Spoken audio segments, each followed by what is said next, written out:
Corporate private విద్యా సంస్థల ఫీజుల దోపిడీని, ఆర్టీఏ ద్వారా ఉచిత సీట్లు పొందిన విద్యార్థుల పట్ల ఫీజుల దోపిడీని అరికట్టాల, ఫీజుల దోపిడీని, ఆర్టీఏ ద్వారా ఉచిత సీట్లు పొందిన విద్యార్థులపై ఫీజుల దోపిడీని అరికట్టాల, ఫీజుల దోపిడీని, ఆర్టీఏ ద్వారా ఫీజుల దోపిడీని అమలు చేయాలి. పటిష్టంగా విద్యా చట్టాన్ని పటిష్టంగా అమలు చేయాలి. విద్యా చట్టాన్ని పటిష్టంగా అమలు చేయాలి. విద్యా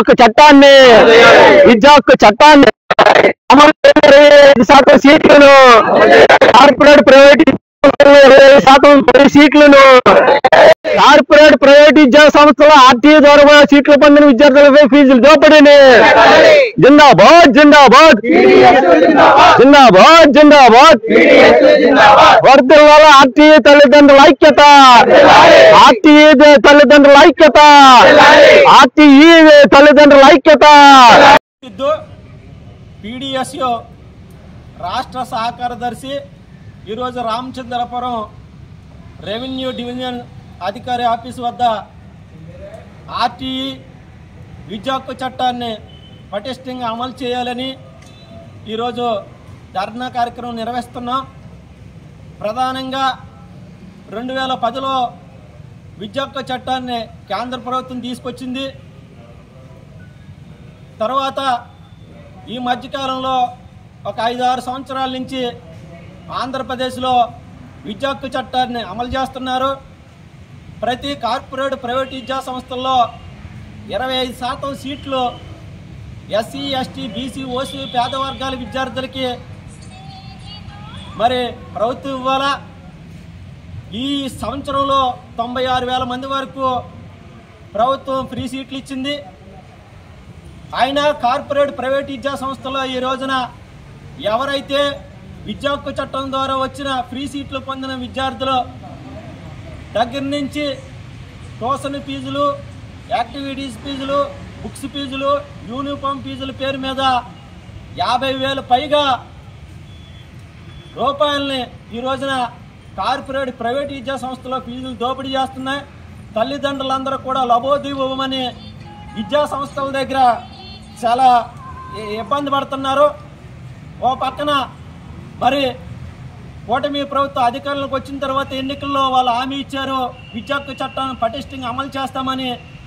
అయినా కానీ ఓ పక్కన అమలు చేయకపోగా మరి కార్పొరేట్ ప్రైవేట్ విద్యా సంస్థలో ఫీజుల దోపిడీ యథాతథంగా కొనసాగుతుంది. వాళ్ళే నిన్న కాక మొన్న కూటమి ప్రభుత్వం వాళ్ళు జీవో జారీ చేశారు.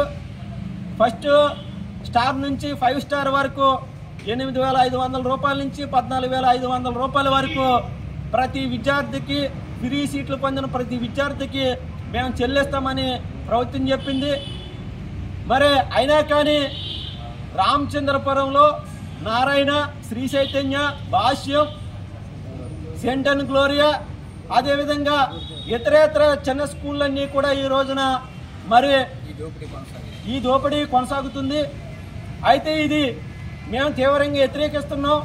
ఒక పక్కనేమో ప్రభుత్వాలు గొప్పలు చెప్పుకుంటూ పేద వర్గాలకి మేము ఫ్రీ సీట్లు ఇచ్చేస్తున్నాం అందరికి కూడా గొప్పలు చెప్పుకుంటున్నారు. ఓ పక్కనేమో తల్లిదండ్రులందరూ కూడా యథేచ్ఛగా ఫీజులు కడుతున్నారు. ఓ పక్కన అప్పులు చేసి తల్లిదండ్రులు ఫీజులు కడుతున్నారు. చాలా దారుణంగా RT-12 ఏం చెప్తుందంటే విద్యార్థులకి పుస్తకాలు, బట్టలు అదేవిధంగా అనేక రకాల ఫీజులని కూడా ప్రభుత్వమే కట్టాలని చెప్తుంది. అదేవిధంగా సుప్రీంకోర్టు కూడా మరి క్యాపిటేషన్ ఫీజులు అనేవి రద్దు చేసింది. అయినా కానీ స్కూల్లోని వసూలు చేస్తున్నారు. ఈ దోపిడీని ప్రభుత్వమే అరికట్టాలని తక్షణమే ఏదైతే కార్పొరేట్ ప్రైవేటు యాజమాన్యాలు ఈ పద్ధతులను అనుసరిస్తున్నారో వాటి మీద కఠినమైన చర్యలు తీసుకోవాలని, అదేవిధంగా రాష్ట్రంలో ప్రభుత్వం ఫీజులు వేస్తుంది కానీ యూనిఫామ్ ఫీజులు కానీ, బట్టల ఫీజులు కానీ, ఇతర ఫీజులన్నీ కూడా గవర్నమెంట్ ఇవ్వడం లేదు. అవన్నీ కూడా తక్షణమే ప్రభుత్వం ఎవరైతే కార్పొరేట్ ప్రైవేట్ విద్యా సంస్థలో జాయిన్ అవుతారో వాళ్ళందరికీ కూడా గవర్నమెంట్ అనేక రకాల ఫీజులు కూడా గవర్నమెంటే భరించాలని మేము ఆర్టీఈ తల్లిదండ్రులు పీడీఎస్సీగా ఈ రాష్ట్ర ప్రభుత్వాన్ని కోరుతున్నాం. అదేవిధంగా కూటమి ప్రభుత్వం ఈ మధ్యకాలంలో తెచ్చిన జీవో మేము హర్షిస్తున్నాము. ఆ జీవో ప్రకారంగా ప్రభుత్వం కూడా ఇంకా చొరవ తీసుకుని ఏదైతే కార్పొరేట్ ప్రైవేట్ విద్యా సంస్థలు మరి తల్లిదండ్రుల ద్వారా ఫీజులు వసూలు చేస్తున్నాయో వాళ్ళ మీద కఠిన చర్యలు తీసుకోవాలని మేము డిమాండ్ చేస్తున్నాం. మాకు అవకాశం ఇచ్చిన అందరికి కూడా విఫలం అందింది.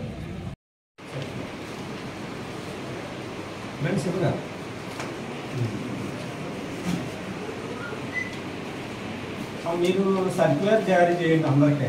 ఏంటంటే ఎవరు ప్రతి గవర్నమెంట్ కూడా నిన్న కాక మొన్నే జీవో జారీ చేసింది. ఇదిగో సార్ జీవో ఏమని వాళ్ళ మేము ఫస్ట్ స్టార్, రెండో స్టార్, మూడో స్టార్